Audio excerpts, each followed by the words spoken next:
10ই মুহররম একটি পবিত্র দিন।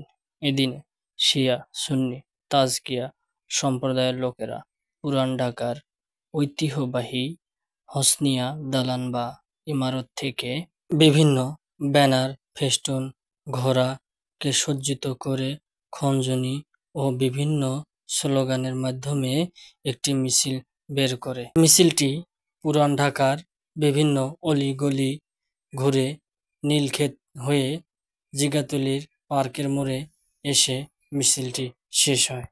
দেখে নেওয়া যাক মিছিলটিতে কি কি আয়োজন করা হয়।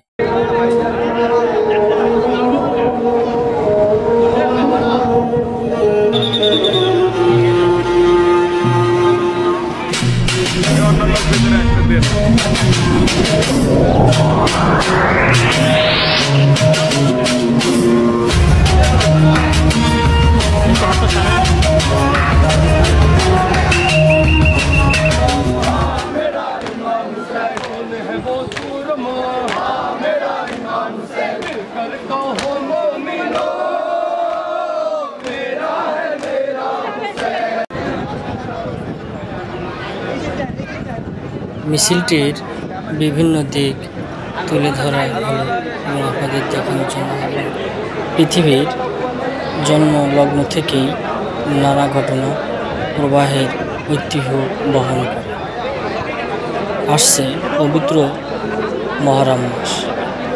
বিশেষত কারবালার ঘটনার পরিপ্রেক্ষিতে মুহররম মাস আরো বেশি স্মরণীয় হয়ে আছে ইতিহাসের পাতায়। 10ই মুহররম ফোরাত নদীর তীরে কারবালার প্রান্তরে অন্যায় অসত্যের বিরুদ্ধে সংগ্রাম করে শাহাদাতের অমিয়া সুধা পান করেন হযরত ইমাম হুসাইন রাদিয়াল্লাহু তাআলা। হিজরির বর্ষমণ্ডিত একটি মাস।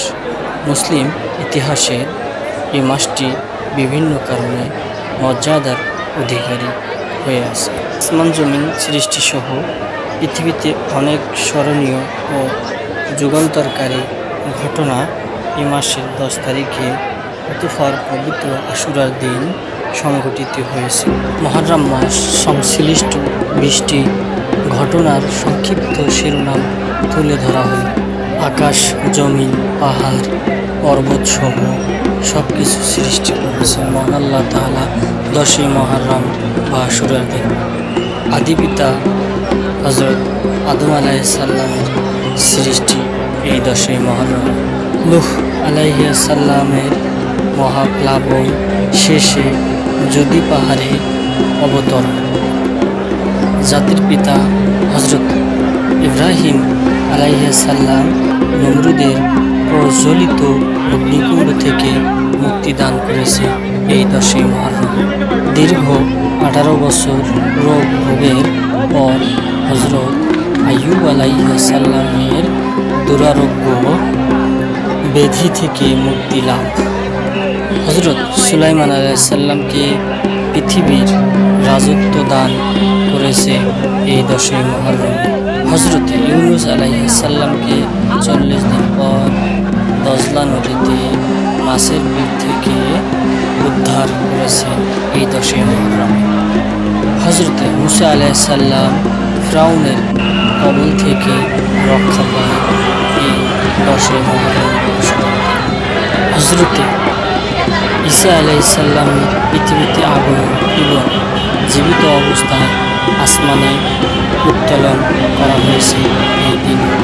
এই 10ই মুহররমে হযরত ইদ্রিস আলাইহিস সালামকে মহান আল্লাহ তাআলা কুদরতে আসমানে উত্তোলন করেছিলেন।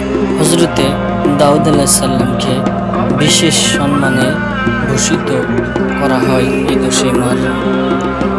হযরত মুহাম্মদ সাল্লাল্লাহু আলাইহি সাল্লামকে খয়বরের যুদ্ধে বিজয় দান করা হয় এই 10ই মুহররম মাসে।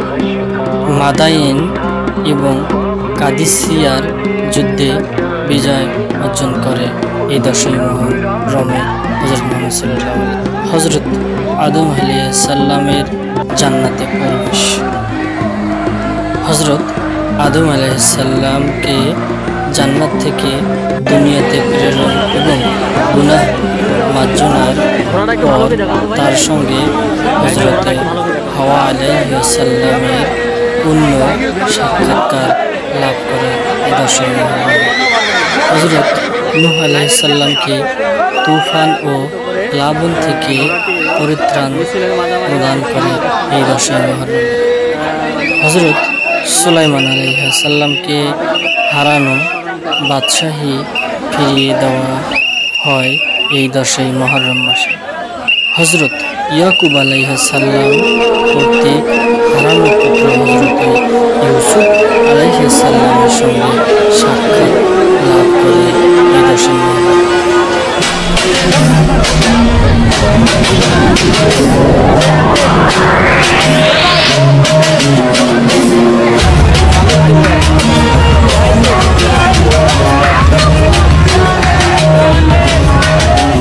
সর্বশেষ হযরত ইমাম হুসাইন রাদিয়াল্লাহু তাআলা আনহু এবং তার ৭৭ ঘনিষ্ঠজন স্বৈরশাসক ইয়াজিদের সৈন্য কর্তৃক কারবালার প্রান্তরে নির্মমভাবে শাহাদাত বরণ করে।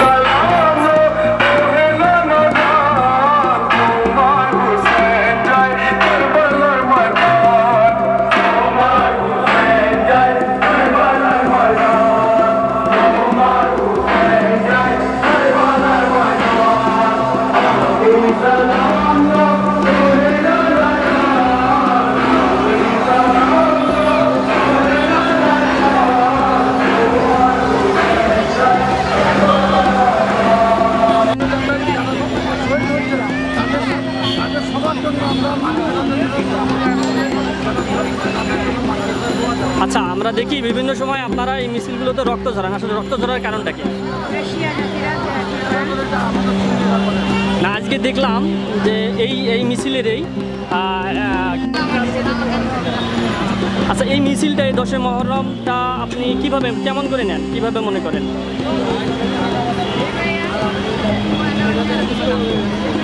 আচ্ছা আচ্ছা আচ্ছা, এই তাজিয়া মিছিল নিয়ে আপনার অনুভূতি কি কারণে হয়ে থাকে প্রতি বছরের 10ই মুহররম?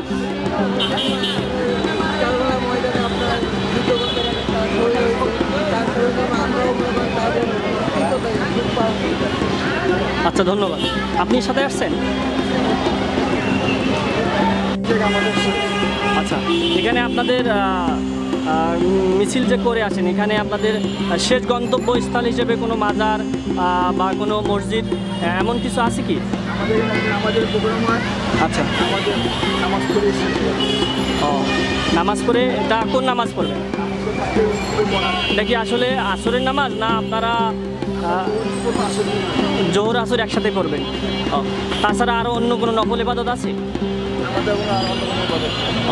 অর্থাৎ আপনি বলতে চাচ্ছেন যে জোহরের নামাজ যেহেতু মিছিলের কারণে রাস্তায় আপনারা পড়তে পারেননি, সেই ক্ষেত্রে আপনারা এখানে মিছিল শেষ করে